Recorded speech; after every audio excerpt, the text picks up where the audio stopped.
While I was pregnant with Bronson, we had no idea that Bronson was going to come out with a handful of obstacles, I'd call them. We had no idea what we had in store for us and what was waiting for us, yeah.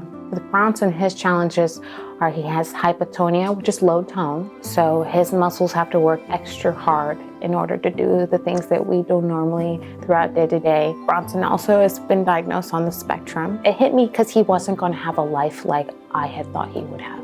Things were just going to be difficult for him. You know, when you have a child, you just think of all the things that you want. You want them to have their best foot forward. And I knew that his life was going to be some challenges. And it was very hard for me to grasp that. You think of all the dreams that you had for your life, and you want to have them have better. You want to do better for them. As soon as we pull up a little bit, as soon as we go down that little driveway crossing the bridge, he's flapping his arms and getting excited and screaming. Huh? You ready for spring? Hi, buddy. He's just excited for his session. He's excited for everyone to watch him. I mean, everyone that knows him knows he's a ham. He's looking to show off his new skills that he's learning every day. He feels like such the boss at that place.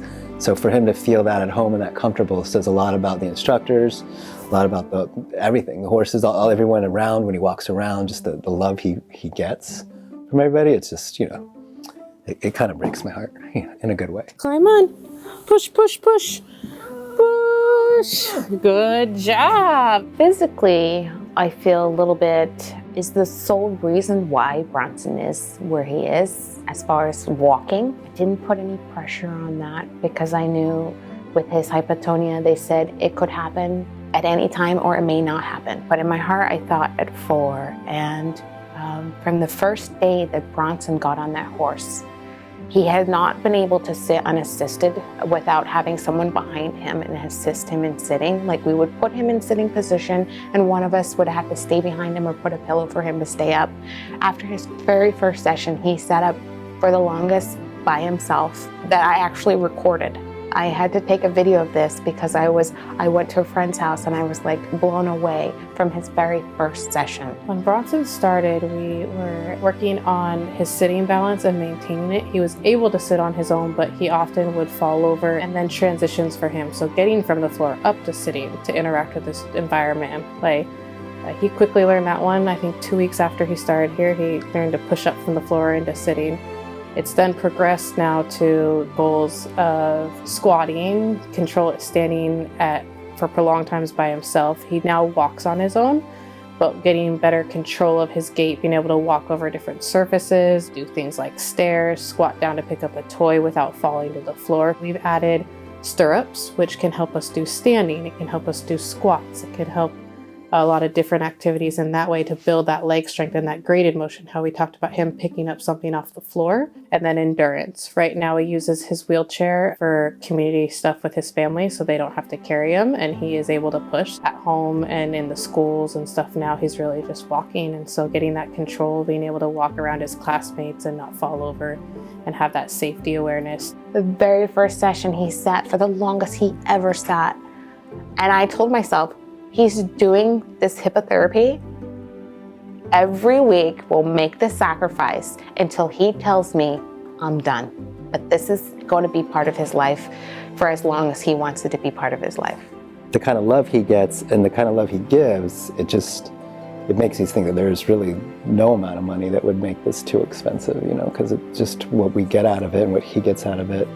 It's definitely become such a huge part of our life. And I think that would be one of the harder things. Like, you know, if we ever had to leave Seattle, it would be like leaving a little bit, you know, and hopefully finding a place that's, you know, comparable, but because it's something I would want him to do his entire life, I think. The relationship between Spring and Bronson has probably been one of the funnest to watch. They have such a bond now. He has been on Spring since probably 3 months into his work here. He quickly worked his way through our horses to Spring, which is one of our biggest movers. But not only her movement is really important for him, but they've built a bond. And she can read him. If he comes in and he's really wired and I put her on, she is walking out that ramp ready to give him that big movement.